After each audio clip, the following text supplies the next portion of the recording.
There we go. Today, it's all about VoIP and phones and setting up phones and so many phones. So I have about 60 phones to register. Fortunately, it's pretty easy. It's just take them out of the box, plug them into the PoE switch, and then fire them up and then, punch in the registration code. But that's what we're doing today. So, yeah.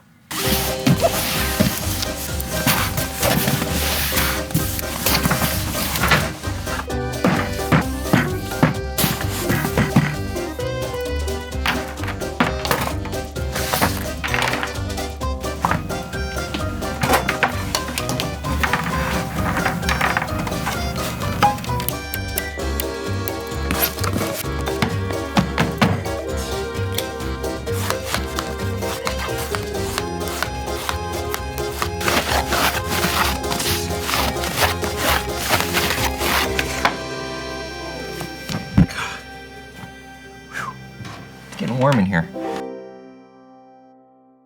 So I've got my switch right here, a bunch of cables ready to go. But you know what I forgot? I need to plug the switch in. Power over Ethernet. Okay. So while that warms up,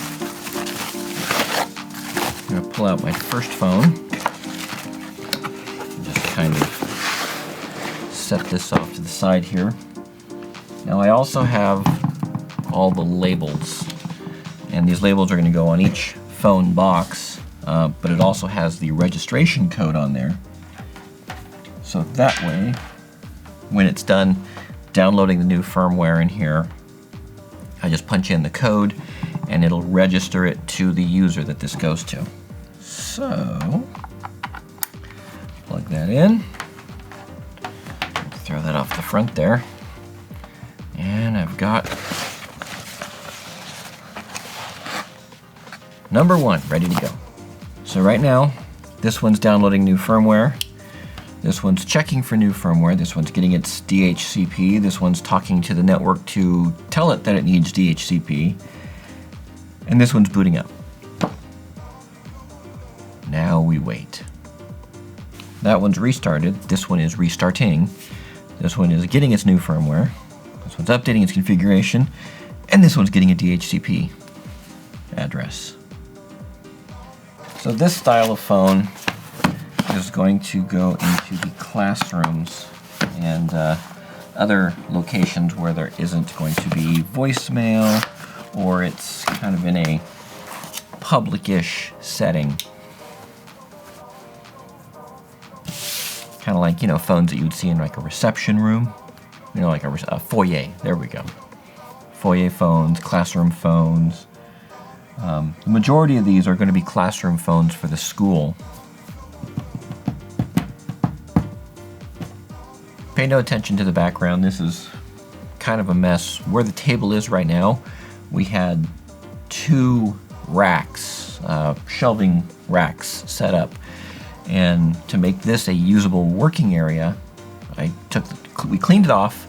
Just years and years of storage of stuff that we didn't need, of trash, and it was just kind of wasted space. So consolidated some things, disposed of some things, rearranged some of the storage of some items, and was able to take those 2 shelving units down, put this table here, so at least for things like this, it's able to be used. Usable workspace. Large, usable workspace. Okay, this phone and this phone are now asking for device IDs. So I made myself handy dandy little labels here that will go on there, but it has the device ID.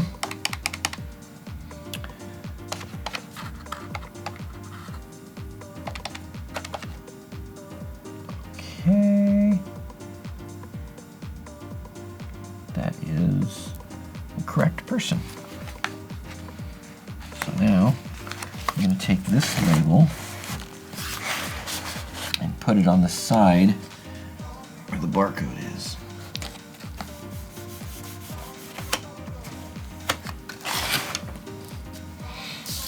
grab one of my demo phones that I had over here.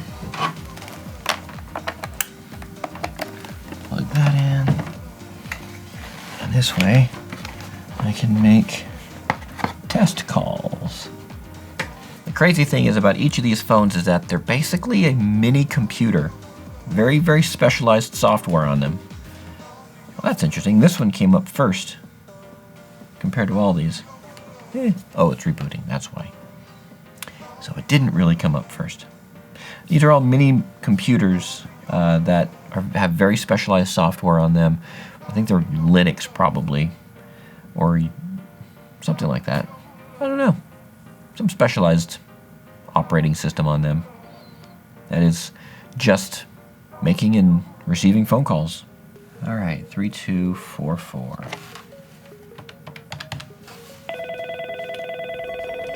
Hello. Oh, I hear myself in there, and I hear myself talking through the speakerphone. Excellent.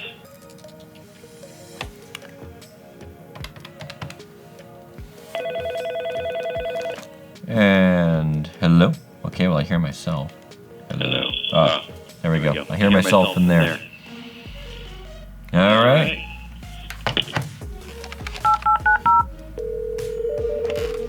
Hello.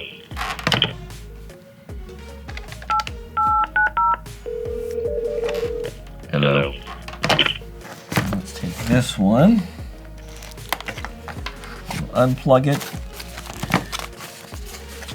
Stick it back in its bag.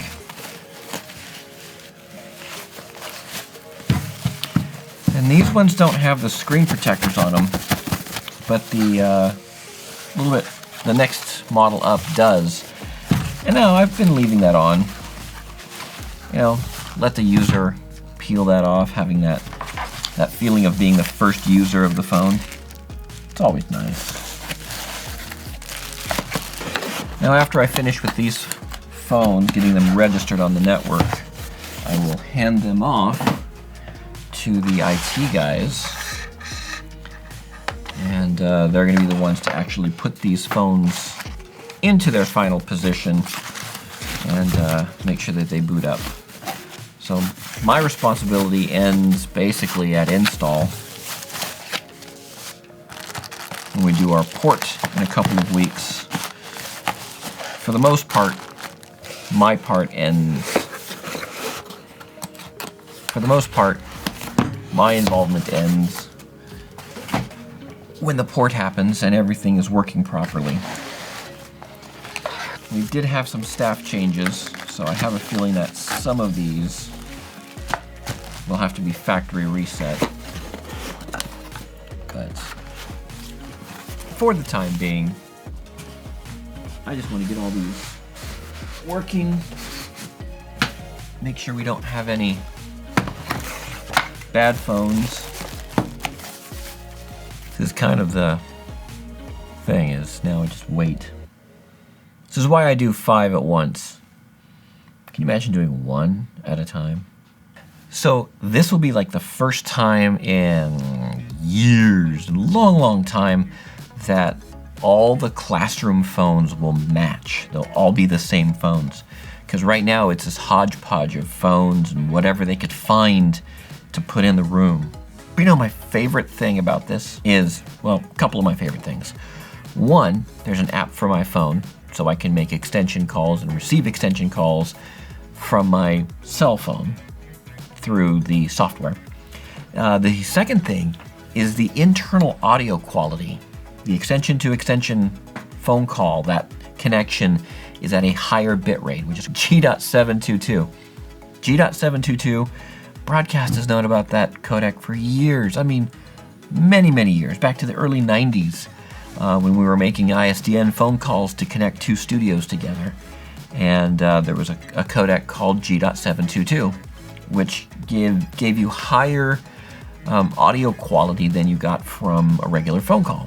So that is now what is being used. It's a lossless audio codec, but you know, it doesn't sound perfect, but as it goes down through different generations, it doesn't continuously get messed up. Generational losses from codecs. Everybody tested good, made and received calls. So now pack them up and we'll start on the next set. All right, box number 1 is done.